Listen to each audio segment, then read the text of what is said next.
Hi, welcome to the round 18 preview as the Blues, mate, face off against the Port Adelaide Power at Marvel Stadium Saturday afternoon, 4:35 p.m. There's a bit to be excited about, I think. This year has been tough. It's been difficult to process, been a bit of a shock to the system. It always is. There's always that patch in the year, seemingly every year of my life supporting this club where you're like, oh, I didn't expect them to be this bad. Whatever. As it stands right now, we've won 3 games in a row. We are seemingly playing with a renewed spirit. We are seemingly playing with a renewed confidence. We are bringing defensive pressure that we have not seen the likes of since maybe early in the season, but more so last year.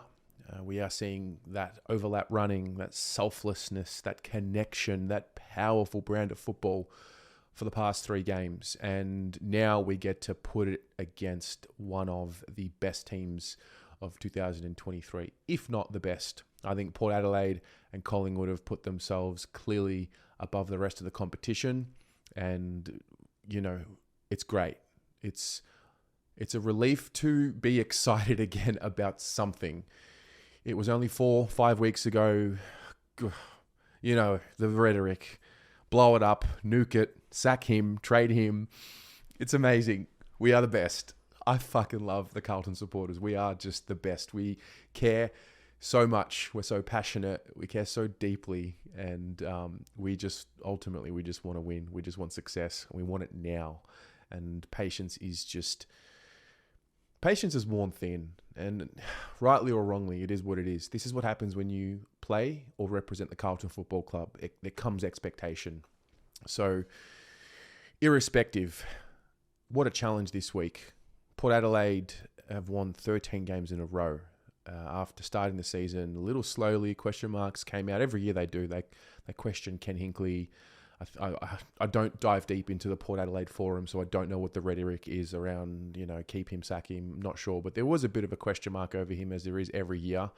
And then since then, they've just gone on this run, and it seems to have clicked from the outside looking in. Don't know exactly what the magic formula is. If there are Port Adelaide supporters watching, let us know in the comments below. What happened? What's happened? Can you shed some light into the turnaround? Because I'm just curious. We'd like to replicate that on the Carlton side of things. I think one of the most impressive things about Port Adelaide this year is the theme around the captain, Tom Jonas. Great player, great captain, great human. And he hasn't been able to get back into the side. And they hold those standards, those selection standards. Like, he's the captain of the football club and he's been made to force his way into the side. I think what's happened is he's coming in as they've had an injury. I think Trent McKenzie. So it looks like that'll be the replacement there. Xavier Dersma looks like he could be there for selection. Scott Lysette, their ruckman, is a question mark at the moment, but could come in. So they've got great form. They've got good players to come back in as well. And they're dangerous. They're a great side. So there's the ultimate respect. Those of you who have watched the channel for a long time will probably hear me tell this story a lot. But those of you who are new, I have a little link with Port Adelaide. So 2017, I left my job in Melbourne, and I went to China to teach English.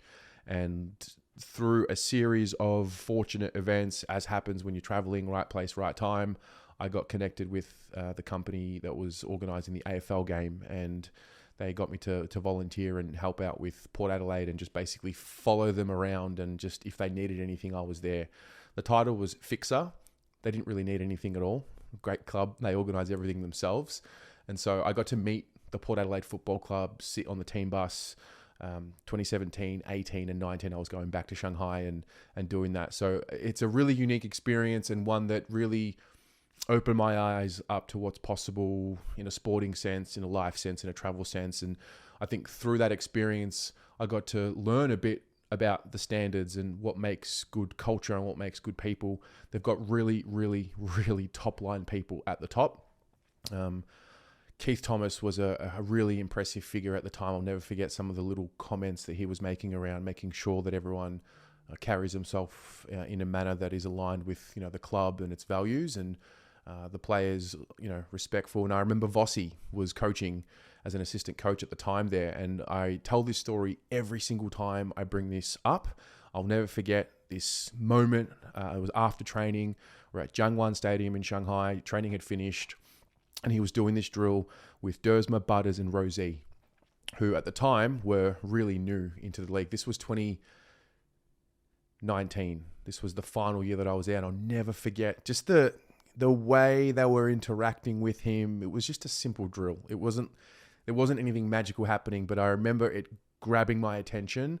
And I remember thinking, I wish Michael Voss was coaching Carlton. And so it's funny how the stars align and how it all comes full circle. Voss is now with us as our head coach. I'm wrapped with that. And, there's a respect for Port Adelaide. This week, though, we've got to beat them. We've got to try and beat them. And I think it's possible. Of course, it's possible. Anything's possible in this sport. There are twists and turns in the AFL season every single year. Obviously, Port are heavy favourites, and rightly so. Better team.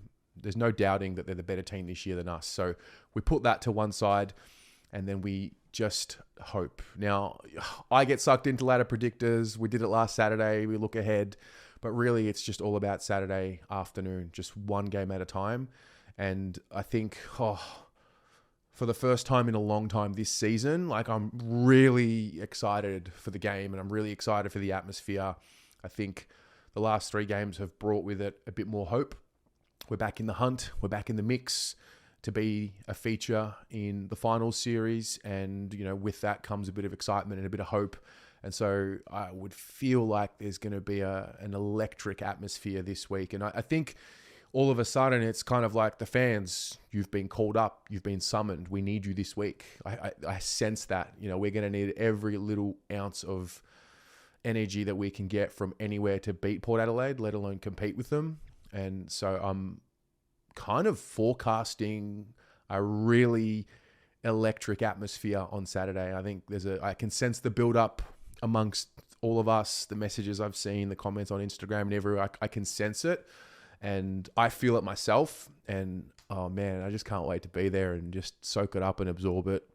We've got 7 games remaining for the regular season, and before you know it, footy's over, and we're going to miss it. So you got to soak it up while it's here. From our lens, not sure about changes.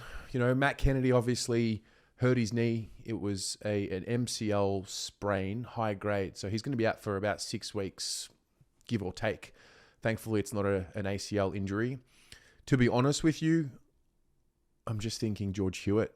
Just elevate him from the sub to starting, like for like, get some power in the midfield. We're going to need it because they've got a really good midfield. And so I'm thinking, George Hewitt would come in for Matt Kennedy. And then there's the question around the ruck situation. Last week it was Darcy and Jackson. And, we go into the game with Silvani and Lewis Young, and we end up dominating the clearances and, really losing their head out. So I don't know if we've found something unique to the rest of the competition this year, accidentally, because Tom de Koning's been hurt and so has Mark Pitternet. And I don't know what we do. Do we just go in with Silvani and Young and concede the hit-out battle in exchange for gaining an advantage at stoppage around the ground? Sam Mays is playing for Port Adelaide in the ruck at the moment. And if Scott Lysette comes in, obviously he's a very seasoned ruckman. He's very good. So at the time of filming, I'm not sure what they're doing on their end, but I did mention those that are going to come in. They get their captain back, and he's going to be playing well. There's no doubt about that. He's a proud man, and he's a strong competitor. So yeah, mate, it's on for young and old Saturday afternoon. Mate, haven't felt this excited in a while. Come on, man, come on. So that's that. That's the preview.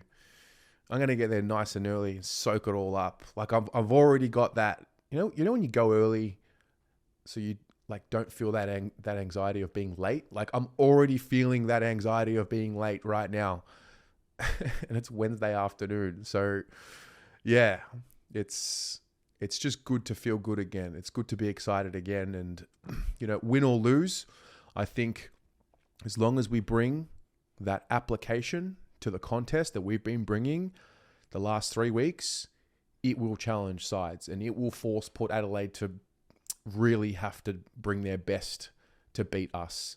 So that's what it is for me. The result will be the result. The manner in which we play is, for me, the most important thing this week. So that mentality, that intensity, that, swarming notion that we are seeing at stoppage and at contest, if it's not one, it's the next. And then there's that overlap run. If we bring that, I think it'll be a really good game and it'll force Port Adelaide to have to find something. And I think that's what I want more than anything.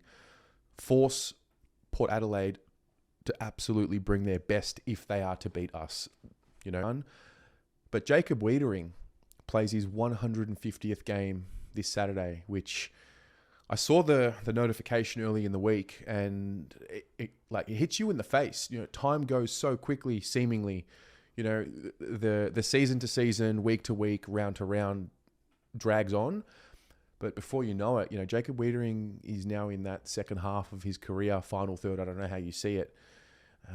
And it's remarkable, to see that we now have some history and layers and experiences and memories with these players. Jacob, we had the great first season, and he struggled a little bit in his second, was getting a little injured, putting himself in positions, and he was a little unlucky with some of the knocks that he copped.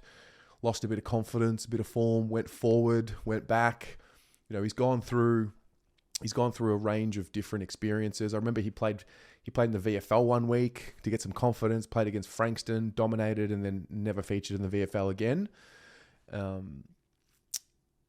Circle to this year, obviously he's had his challenges with his form and what's happened off field, and it's the challenges that define him. And it's the challenges that define anybody, really. You can't, it can't always just be rosy, and it can't always just be on an upward trajectory. Nothing is linear. And I think Jacob Weitering is a really good story and a really good example of that. Obviously very highly touted, number 1 pick. And I think the way he's conducted himself as a professional has been first class. He's one of my favorites just because he's a no nonsense kind of guy, no limelight kind of guy. I like that he has now seemingly come into his own as a leader, as a voice, and just want to wish him congratulations and all the best for a great 150th. And he looks to be playing with some confidence again, which is exciting for us, dangerous for the rest of the competition. I think the beauty of Jacob, even with his struggles this season, defensively, one-on-one, still has been rock solid and very reliable. It was probably more the offensive part of his game where he looked to be a little bit lacking in just sharpness of decision making, but that seems to be back, and good luck to him this week. So yeah, that's it. I'm roaring for Saturday afternoon. I really am. So what about you? How do you sit right now? I mean, you're watching this probably on a Wednesday or a Thursday, and so how are you sitting midweek with this round? How do you feel? What are your thoughts about the game? And share with me those in the comments below. And mate, I'll see you on Saturday. Go Blues.